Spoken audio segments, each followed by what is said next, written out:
Rádio Inverso. A vida tem muitos sentidos. Nós aqui, eu, você, todo mundo que está aqui, potencialmente, até pelo fato de estar aqui, nós corremos muito esse risco. E eu já me peguei em muitos momentos assim. A gente se vicia em pensar, porque a gente vai construído um jeito de enxergar, uma forma de fazer sinapses de tudo, que se por um lado nos traz certo encantamento, né, por outro pode nos trazer sobrecargas. Eu te falei, né, que ontem eu fui caminhar e fui ouvindo o programa, mas foi só ontem e eu não faço isso. Quando eu faço o programa, quando eu termino o programa, fica aqui. Eu não vou rever, eu não vou ouvir, porque eu não quero me duplicar nos pensamentos que eu já expressei durante esse tempo para que isso não me sobrecarregue. O nosso cérebro é o órgão que mais consome energia no corpo.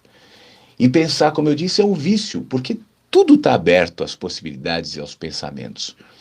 É por conta da racionalidade, é por conta do pensamento que, pessoalmente, eu concluo que em muitos momentos é necessário se acalmar, né? Só ver, só ouvir, só ficar quieto. Tentar enxergar as expressões de vida sem tentar decifrá-las ou discerni-las. Enxergar o encantamento do abismo, aquele que está à beira dos altares que a gente constrói, sem tentar o tempo inteiro imaginar o que está lá, o que é aquilo, respostas, porque isso não tem fim. O pensamento, felizmente, é infinito. Eu nunca vou chegar a uma conclusão absoluta ou definitiva, a não ser que seja uma coisa periférica aqui, mas eu estou falando das grandes questões da vida, né? Essas que a gente gosta de discutir aqui, de pensar e tal.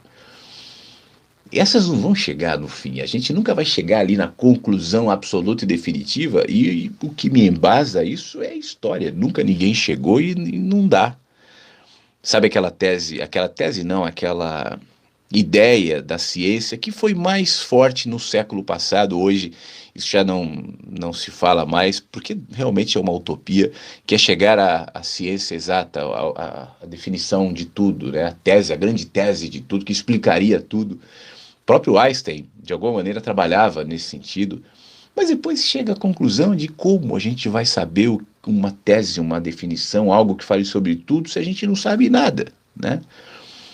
Eu acho engraçado essa tese, esse discurso da ciência que diz o seguinte: nós não sabemos nada, nós só conhecemos 4% do espaço.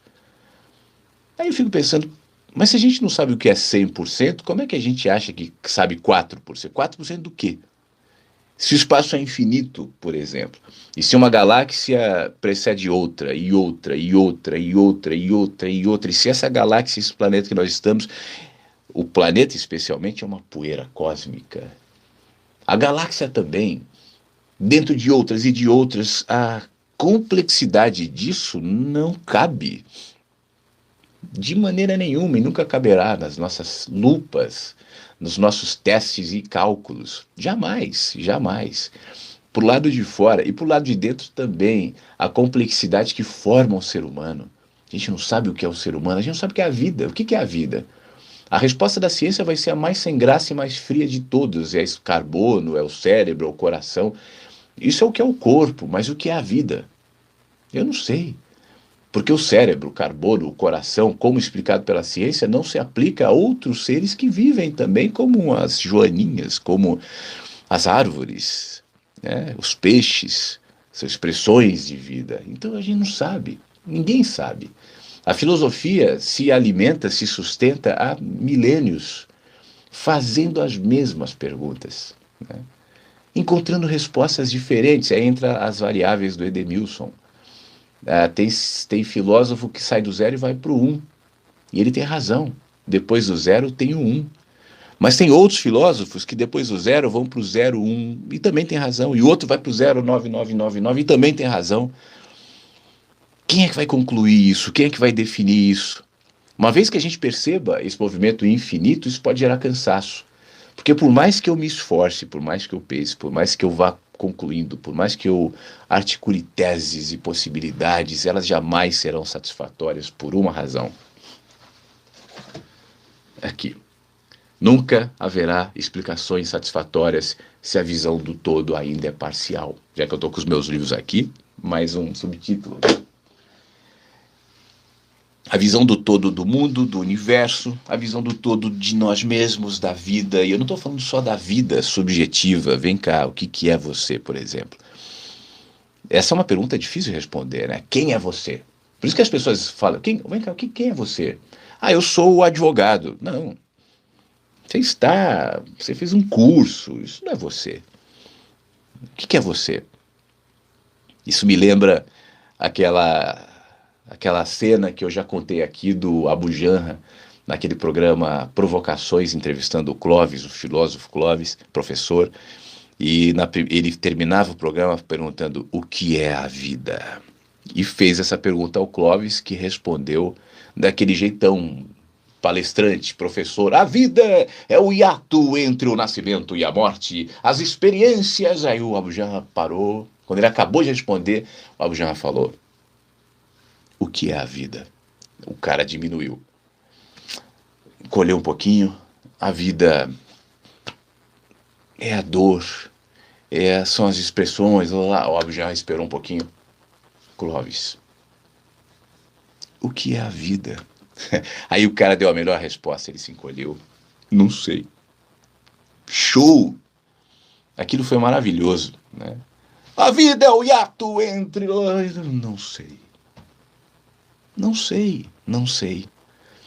A minha racionalidade, os meus pensamentos me levam a concluir também que eu não sei. Isso me abre possibilidades, né? Isso me projeta no micro, para que nele eu veja um macro. Então, pensar é maravilhoso, mas que a gente não se sobrecarregue nessa segunda fase, sabe essas 3 que eu falo? Porque na terceira eu entendo que tudo aponta para o micro. Todo pensamento infinito, toda ciência que eu jamais vou capturar, todas as nuances e variações, o 01, 0999, que se expressa em cada um de nós, né, jamais vai entrar ali no nosso copinho. O que entra no nosso copinho é o 0 e 1. Agora, o que transborda, e esse eu não posso capturar na minha linguagem, nos meus pensamentos, nas minhas ideias, talvez isso é o que se aproxime um pouco da verdade. Então, provavelmente, o que se aproxima um pouco da verdade não seja o muito falar, apesar da gente falar pra caramba aqui, né? Não seja as muitas ideias, as muitas possibilidades, as muitas conclusões, os muitos cálculos, as muitas teorias, por mais encantador eu concordo que sejam. Mas são só ideias. Ideias se contradizem, se contrapõem. Ideias se movimentam, ideias se modificam. Não é assim? Não tem sido assim na história? Não é assim contigo, né? As ideias de ontem, as ideias de hoje, quais serão as de amanhã? Ideias. Ideias cabem no copo. Agora, o que não cabe no copo e o que transborda tem muito mais a ver com o meu silêncio, com a minha possibilidade de enxergar que a nossa paixão, e eu me incluo nisso, pelo pensamento, pelas ideias, pelas palavras, pela linguagem, isso é bom demais, né? Mas que ela não supere a nossa capacidade de aquietamento, que ela não vire arrogância, que ela não vire medida de comparação, pecado que a academia comete muito. Os nossos pares, não te vi ali no lato sensu, nossas teses, nossas graduações, tapinhas nas costas, nossos trabalhos de mestrado, orientados, tudo isso tem o seu valor, é claro. Mas isso não é a verdade, isso não é a sabedoria. Isso é o que cabe no copo, né? Que isso não gere orgulho na gente, que isso não gere clubes fechados de conhecedores da verdade, de superiores. Não por uma questão de humildade moral, mas por bom senso, né? Não é, que virtude, você é humilde. A humildade, na minha opinião, não é uma virtude. A humildade é fruto de alguém que se enxerga, né? Quem não tem humildade não se enxerga. Eu acho isso. Humildade é se enxergar.